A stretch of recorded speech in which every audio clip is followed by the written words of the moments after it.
You won't be surprised to find out that there is gridlock in Washington. Nothing's really getting done, at least nothing good. And so every once in a while we like to look in with the American public and find out who do you blame for the gridlock that's going on right now. And so we have some very interesting polling data.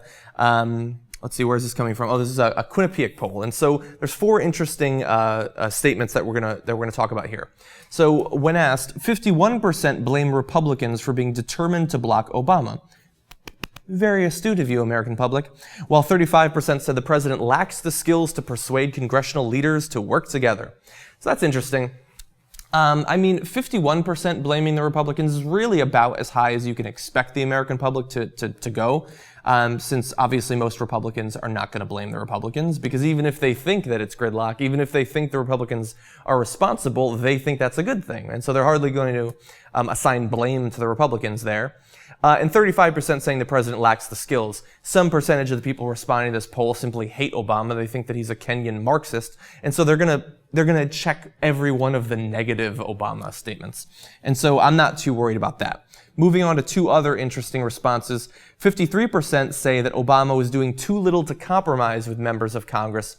Before we go on to the last one, I want to address that. That is freaking ridiculous. The problem here is that the little bit of legislation that we actually do have passed by this Congress is because Obama, and also, to be fair, the Democrats in the Senate, have done too much to compromise. I mean, look at this immigration bill. It's a clusterfuck. It's basically just a border security bill, with hopefully, if the House allows it, some pathway to citizenship in the next 250 years.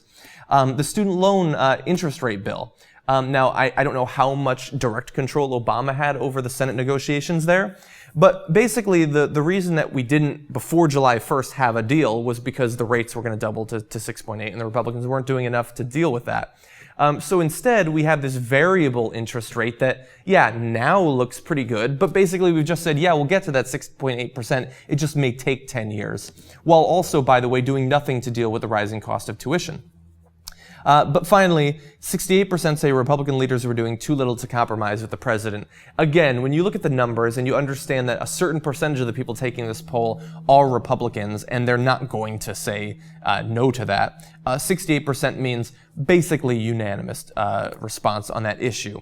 And I think that that's the number one point here. I think that, first of all, the Republicans did very little to hide, what their plan was when Obama was elected. Mitch McConnell said, we don't want him to have a second term. We want him to fail. That's what Rush Limbaugh said.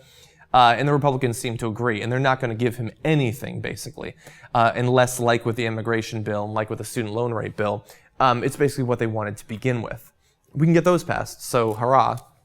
And so I like that the American public seems to understand what's going on, considering that many don't watch the news at all, and even when they watch the news, it's just about Casey Anthony and George Zimmerman. I suppose it's good that they have some understanding of what's going on. But I want to put a bottom line on this one. Whether you think the Republicans are to blame, or whether you think Obama isn't doing enough to negotiate or to compromise with the Republicans, the bottom line here is that very little is going to get done.